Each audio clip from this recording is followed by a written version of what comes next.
오늘 하루는 좀 어떠셨어요? 아침에 눈을 뜨셨을 때 창문 너머로 들어오는 바람이 시원하던가요? 요즘 바람이 참 묘해요. 덥지도 춥지도 않고 마치 오래된 친구가 조심스레 다가와 어깨를 토닥여주는 것 같습니다. 혹시 아침에 차 한잔 하셨어요? 찬물에서 피어오르는 김을 바라보다 보면 마음이 괜히 풀어지고 속 깊은 곳에서부터 작은 한숨이 나올 때가 있죠. 그 한숨이 꼭 피어오르는 김처럼 천천히 사라졌으면 좋겠는데 사람 마음이라는 게 그게 잘 안 되지요. 그 바람 속에서, 그 차양 속에서 문득 옛날 이야기가 하나 떠올랐습니다. 아주 오래전 인도 북쪽에 한 작은 마을이 있었어요. 그 마을은 낮이면 새들이 지저귀고 밤이면 은빛 달빛이 마당까지 흘러드는 참 평화로운 곳이었죠. 그 마을 언덕 위에는 허리가 약간 굽은 한 노모가 살고 있었습니다. 이 노모에게는 아들이 하나 있었어요. 젊을 때는 무거운 짐을 져도 등이 꼿꼿하고 웃음소리가 컸던 그 아들이 도시에 나가 장사하며 살다 보니 점점 어머니 곁에 머무는 시간이 줄어들었습니다. 처음엔 그럴 수 있다고 생각했죠. 바쁘니까 돈 벌어야 하니까. 하지만 세월이 흐르면서 그 바쁨이 습관이 되었고 이제는 어머니의 안부를 묻는 일조차 드물어졌습니다. 심지어 몇 해 전 아들이 고향에 내려왔을 때도 이웃들과 이야기를 나누느라 어머니와는 눈도 잘 마주치지 않았습니다. 그리고 어느 잔칫날 사람들 사이에서 어머니와 스치듯 마주쳤지만 그냥 모른 척 지나쳐 버렸죠. 그 순간 노모의 가슴 한쪽이 서늘하게 식었습니다. 전 물려 키우던 아이가, 밤새 기침할 때 부채질하며 지켜주던 아이가 이제는 마치 남처럼 스쳐가는 사람이 된 것 같았으니까요. 그날 밤 노모는 잠을 이루지 못했습니다. 그리고 결국 발걸음을 절로 옮겼습니다. 마침 그 절에는 부처님께서 제자들과 함께 머물고 계셨습니다. 부처님 앞에 다가간 노모는 조심스레 무릎을 꿇고 앉아 한참을 머뭇거리다가 마침내 떨리는 목소리로 속마음을 꺼냈습니다. 부처님, 자식이 저를 무시합니다. 전 먹여 키운 아들이 이렇게 변할 줄 몰랐습니다. 저는 이제 무엇을 해야 합니까? 부처님은 잠시 노모를 바라보시다가 천천히 눈을 감았다가 뜨시며 부드럽게 말씀하셨습니다.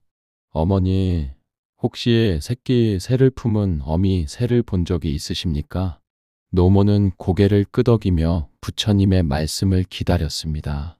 부처님은 계속 이어가셨습니다.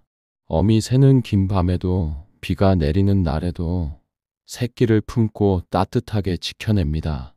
그리고 마침내 새끼가 자라 날개가 커지고 힘을 얻게 되면 둥지를 떠나 하늘로 날아가 버리지요. 그때 어미 새는 붙잡으려 하지 않습니다. 다만 조용히 그 둥지에 남아 저 아이가 무사히 살아가기를, 바람에 휩쓸리지 않기를, 독수리에게 잡히지 않기를 하고 빌 뿐입니다. 부처님은 노모의 떨리는 손등 위에 시선을 두며 천천히 말씀을 이어갔습니다. 어머니의 사랑도 이와 같아야 합니다. 자식은 언젠가 둥지를 떠나고 때로는 무심하게 굴기도 하고 심지어는 부모의 은혜를 잊은 듯 행동하기도 합니다. 하지만 그것이 어머니의 사랑을 더럽히거나 어머니의 가치를 낮추는 일은 결코 되지 못합니다.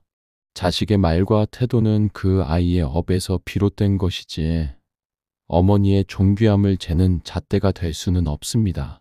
잠시 뜸을 두시던 부처님은 더 따뜻한 눈빛으로 노모를 바라보며 덧붙이셨습니다. 그러니 자식이 무시한다 하여 마음을 다치지 마십시오.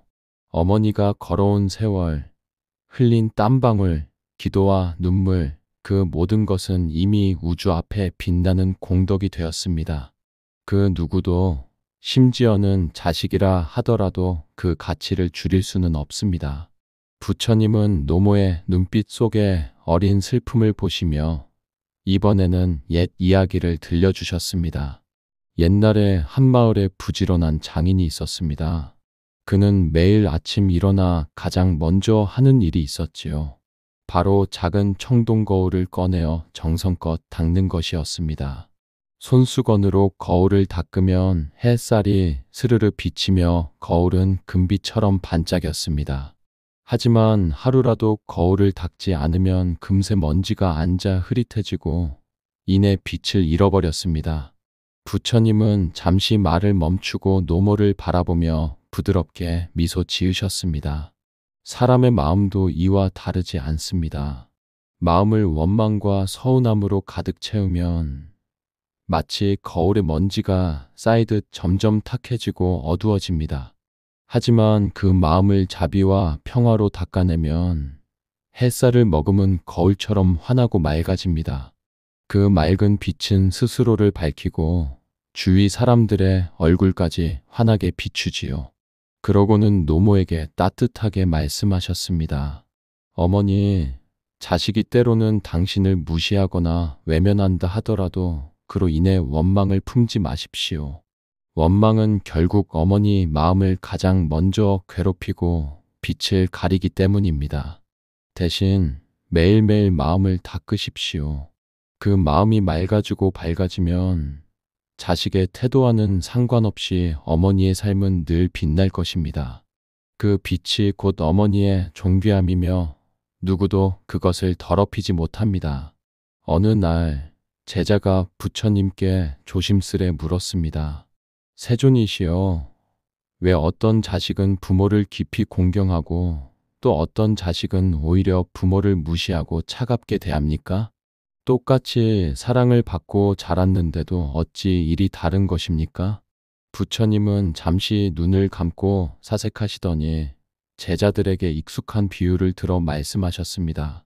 한 농부가 있었습니다. 그는 정성껏 씨앗을 고르고 같은 날 같은 밭에 고루 뿌렸습니다. 그런데 신기하게도 어떤 씨앗은 싱싱하게 싹을 틔우고 또 어떤 씨앗은 끝내 싹을 내지 못했습니다. 농부의 정성이 부족해서가 아니었습니다. 바람이 불어 흙이 메말라 있던 자리도 있었고 돌이 많아 뿌리가 내릴 수 없던 땅도 있었기 때문이지요. 그리고 부처님은 제자의 눈을 바라보며 말씀하셨습니다. 사람의 인연과 업도 이와 같습니다. 부모가 정성을 다해 길렀다 하더라도 자식의 마음이 곱고 깊이 자라날 수도 있고 때로는 은혜를 알지 못할 수도 있습니다. 그러나 그 잘잘못은 부모에게 있지 않습니다. 부모가 할 일은 다만 좋은 씨앗을 뿌리고 싹이 틀 수 있도록 햇빛과 물을 주는 것뿐입니다. 그 씨앗이 어떻게 자라날지는 땅과 하늘 그리고 그 씨앗 스스로의 몫이지요. 부처님의 이 말씀은 노모의 마음을 부드럽게 감싸 주었습니다. 그러니 어머니, 자식이 효도하지 않는다고 해서 스스로를 탓하지 마십시오. 당신은 이미 충분히 사랑을 주었고 씨앗을 심은 사람입니다. 그것으로 부모의 도리를 다한 것입니다. 결과는 자식의 몫이고 어머니의 사랑은 이미 온전히 빛나고 있습니다. 어머니, 지금 잠깐만 편하게 앉아 보실래요? 의자에 앉으셔도 좋고 방바닥에 그냥 앉으셔도 괜찮아요. 허리를 곧게 펴지 않아도 돼요. 그냥 편안하게 앉으세요. 이제 눈을 살짝 감아보세요. 제가 옆에서 작은 이야기를 들려드릴게요. 먼저 숨 고르기로 시작해 볼까요? 어머니, 숨 한번 크게 들이마셔 보세요. 천천히 코로 들이마시고 입으로 길게 내쉽니다. 들이마실 때는 새 힘이 들어온다. 내쉴 때는 걱정이 빠져나간다. 이렇게 마음으로 생각해 보세요. 한 번 더 해볼까요? 들이마시고 내쉬고, 네, 잘하셨어요. 이제 두 손바닥을 모아보세요. 마치 작은 씨앗을 손에 올려놓은 것처럼요. 그 씨앗은 어머니가 평생 자식에게 쏟아온 사랑과 정성이라고 생각해 보세요. 젖 먹여 키우고 잠 못 자며 간호했던 그 시간들 다 이 씨앗 속에 들어 있어요. 자, 이제 그 씨앗을 땅 속에 심는다고 상상해 보세요.